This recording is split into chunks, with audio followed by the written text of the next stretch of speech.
အားလုံးပဲမင်္ဂလာပါအခုကျွန်တော်ပြောပြမှာတော့ကျွန်တော်က9နှစ်သားအရွယ်တော့ဖျားဆိုတာဘာလဲတရားဆိုတာဘာလဲတန်ခါဆိုတာဘာလဲဖျားဆိုတဲ့ပုဂ္ဂိုလ်ကြီးကိုကျွန်တော်ကဘာလို့ဥချနေရတာလဲကိုမိကွန်းနေအများကြီးပြန်ပြီးမိကွန်းထုတ်လာပါတယ်အဲ့ဒီလိုနဲ့ဒီနေ့မှာကျွန်တော်ငယ်တော့အကြောင်းတစ်ချောင်းမှာ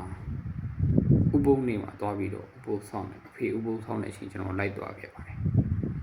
အဲ့ဒီလိုနဲ့ဘုံဘုံကတရားတွေခေါ်တဲ့အချိန်မှာဝိစာပစ္စယသင်္ခါရပစ္စယဝိညာဏပစ္စယနာမရူပပစ္စယတလယရဏပစ္စယဖာတာပစ္စယဝေဒနာပစ္စယတဏပစ္စယဥပါဒနာပစ္စယကာမဘဝပစ္စယဇာတိဇေယမရဏဒီလိုတရားတွေခေါ်တဲ့အချိန်မှာကျွန်တော်အရင်ထိကျင်ခဲ့ပါတယ်ဒါပေမဲ့ကျွန်တော်ငယ်သေးတဲ့အတွက်ကျွန်တော်နားမလည်ခဲ့ပါဘူးအဲ့ဒီလိုနဲ့ကျွန်တော်ရဲ့စိတ်ထဲမှာကျွန်တော်ဒီနေ့အရွယ်ရောက်ပြီးတဲ့အချိန်ကျရင်အဲ့ဒီတရားတွေကိုသိအောင်လုပ်မယ်လို့တန်တိတ်ထန်ချတာပါ